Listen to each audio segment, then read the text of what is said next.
నమస్తే welcome to our channel నేను మీ Anil. Andhra Pradesh deputy CM Pawan Kalyan గారి సోదరుడు నాగబాబుకి మరి రాజ్యసభ ఎంపీగా అవకాశం కల్పించాలని అంటూ పవన్ కళ్యాణ్ కోరినట్టు కూడా తెలుస్తూ ఉంది. గతంలో కూడా జనసేనకి ఎంపీ ఇవ్వాలని కూడా పార్లమెంట్ ఎలక్షన్స్లో మరి ప్రయత్నం చేసినప్పటికీ మరి అధిష్టానము కొంత బీజేపీకి టీడీపీకి అయితే ఇచ్చిన దాఖలాలు అయితే చూసాము. దానిలో భాగంగా నాగబాబుకు కూడా అప్పుడు పార్లమెంట్ ఎలక్షన్స్ అప్పుడు ఒక ఎంపీ సీటు ఇవ్వాలి అని కూడా పవన్ కళ్యాణ్ కోరిన దాఖలాలు కూడా చూసాము. దానిలో భాగంగానే ఇప్పుడు అవి ఇవ్వకపోవడం వల్ల ఇప్పుడు ఖచ్చితంగా పార్లమెంట్ కాదు రాజ్యసభ ఎంపీగా నాగబాబును పంపించాలంటూ కూడా పవన్ కళ్యాణ్ కోరినట్టు కూడా తెలుస్తూ ఉంది. రాష్ట్రంలో ఖాళీ అయిన 3 రాజ్యసభ స్థానాల్లో ఒకటి కేటాయించాలని కోరనట్టు సమాచారం వస్తూ ఉంది. ఢిల్లీ పర్యటనలో అనేక అభివృద్ధి కార్యక్రమాలకైతే పవన్ కళ్యాణ్ గారు అయితే ఇప్పుడు ఢిల్లీలో మంత్రులని కేంద్ర మినిస్టర్స్ని అయితే కలుస్తూ ఉన్నాడు. అదేవిధంగా తను ఏదైతే మినిస్టర్గా చేపడుతున్న శాఖలు ఉన్నాయో వాటికి సంబంధించిన నిధుల కోసము, గ్రామీణకు సంబంధించిన నీటి సరఫరా కోసము, అదేవిధంగా రోడ్ల కోసము మరి కేంద్ర గవర్నమెంట్ నుండి కొంత బడ్జెట్ తీసుకొని రావాలనే నేపథ్యంలో మరి పవన్ కళ్యాణ్ గారు ఢిల్లీకి వెళ్ళారు.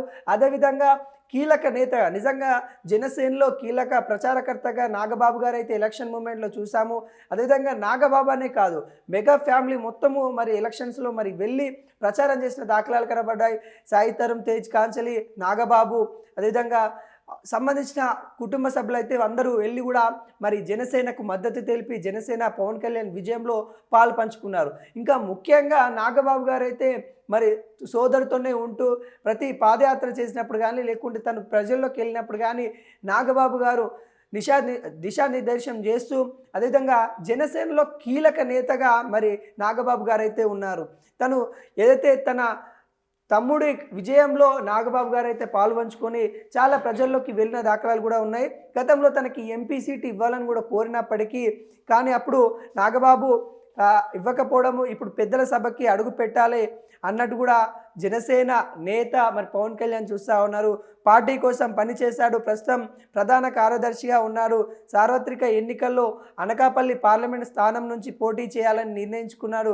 కానీ ఈ నియోజకవర్గం బీజేపీ ఇవ్వడం వల్ల మరి తను ఈ కూటమి పంపకాల్లో మరి బీజేపీ తీసుకుంది కాబట్టి నాగబాబుకు అప్పుడు అవకాశం లేదు కాబట్టి ఖచ్చితంగా పెద్దల సభకి పంపాలి అన్నట్టుగా పవన్ కళ్యాణ్ కోరినట్టు కూడా తెలుస్తూ ఉంది.